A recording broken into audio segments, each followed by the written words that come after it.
Okay, so I'm back. Gonna have to splice this together because my internet totally just dumped me all the way out of my Zoom. Um, so now I want you to just easily learn how we get quiet, right? Because a lot of people, when you talk about meditation, you talk about different things like that, they don't know how to quiet their mind. They don't know how to get quiet. So I just want you to simply ask yourself in this moment, or rather I'm going to ask you and you're going to answer it, but within your head, not out loud. Have you enjoyed this conversation?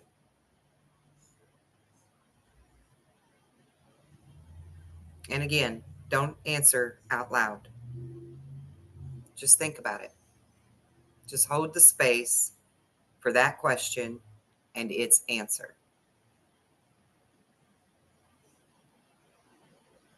Now, what you've just done is being present in the now.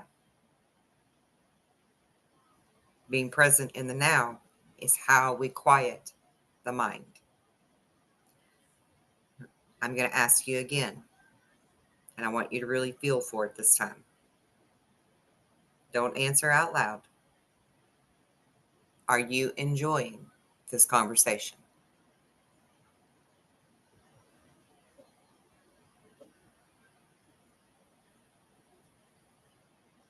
Do you feel the energy of it? The space between the question and the answer?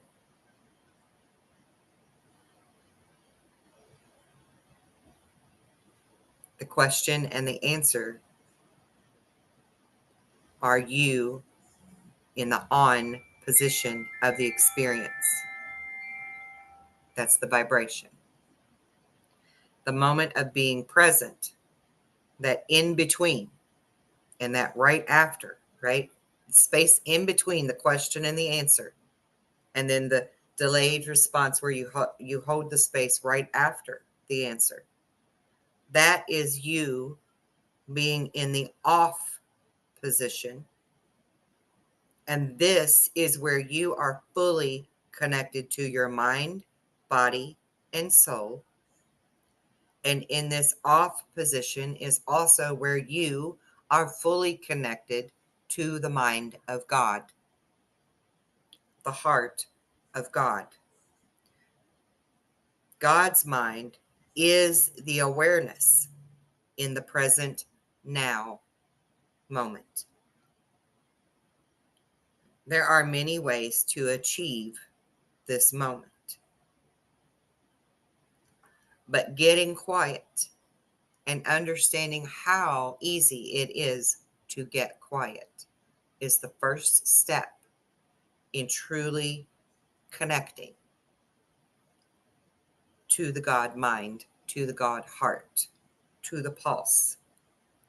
So it's that space in between the question and the answer, and then the space you hold right after the answer, where you're just feeling the vibration. You're just aware of the experience. That's being present in the now. Next is emotional intelligence. And then also there would be social intelligence that we would learn that comes from these practices of the yogi, the yoga poses, the meditation, the mudras, the kundalini. Um, so being present in the moment is the first lesson. And then the next is to understand your emotional intelligence and how to increase that. And that is about changing your thoughts and how you feel about things, to change the emotional intelligence and grow in that, and then to change the philosophical intelligence and grow in that is the changing how you feel and the changing how you think within yourself. Okay, so in yoga we have postures, right? And this is the seat of awareness, not just a pose. Every single pose represents a position of awareness, right? Downward dog, bark at the moon, howl at the moon, sorry.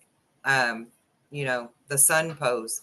All of these are positions or postures of awareness to teach you the now moment, how to be present in the now. Breath or prana or chi is another way to be aware of and focus in the present. Focusing on the breath is you being in the present moment.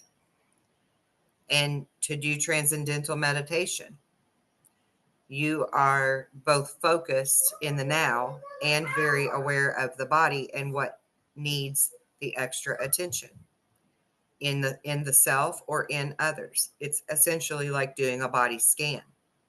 You're being present in the moment and doing the body scan through the energetic scanning. This is essentially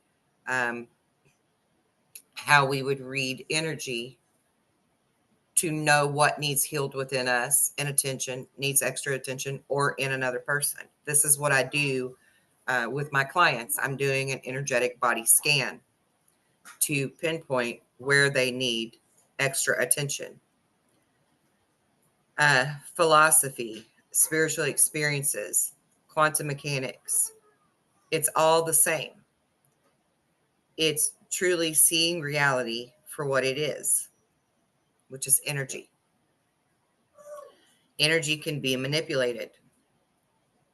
If we know how to listen to the body and the thoughts and the breath, this is how we can learn to tweak and alter our reality. Because every single scenario and situation that you are in, if you check in with your body and your breath in that moment, you know exactly how you feel about that moment.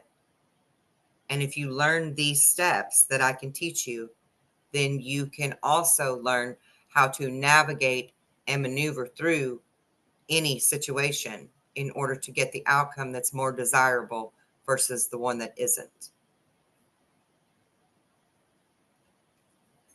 Once you understand energy, there is no reason to have fear or anger as part of your vocabulary or your reality.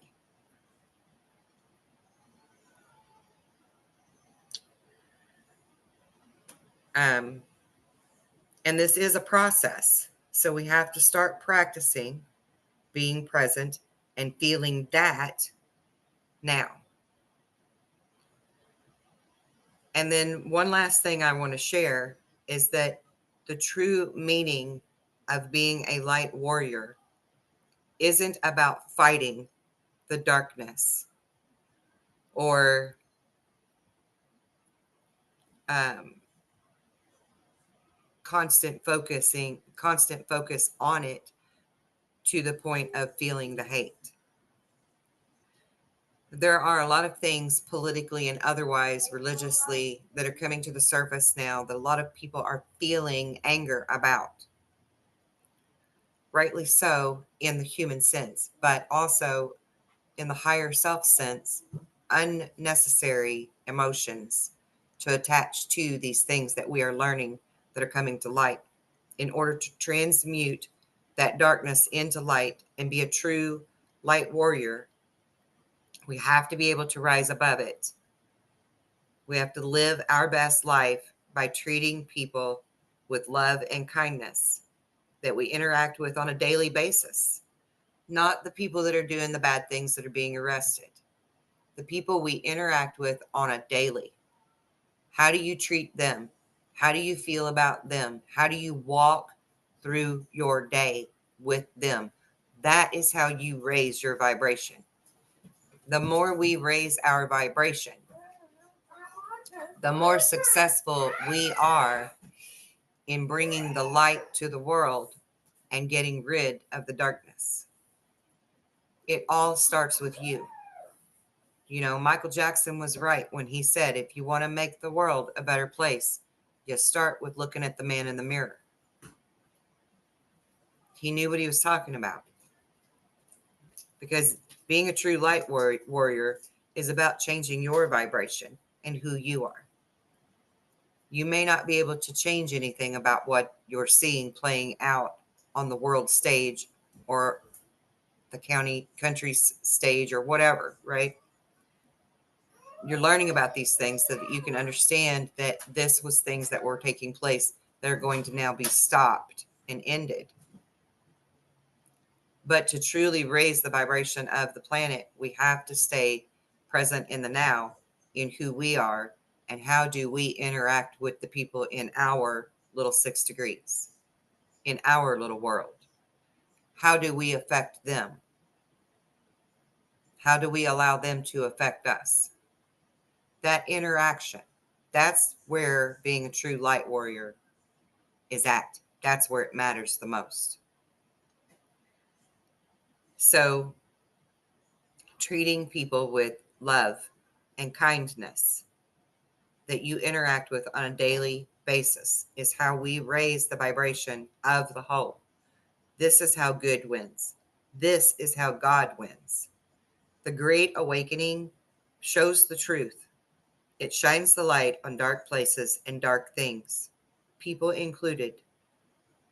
And in this, there is chaos. So, this is that time to not react to what you see playing out, but standing firm in a foundation of faith and love that it does all end and it does go away. That justice is tipping our balance to the betterment of the entire world, for the world to become more peaceful, more beautiful, without the chaos. And all you have to do to help make that come true is to be a light warrior, which means to live by example. It's that simple. Thank you for joining me today. I hope you enjoyed this video, and I look forward to working with you.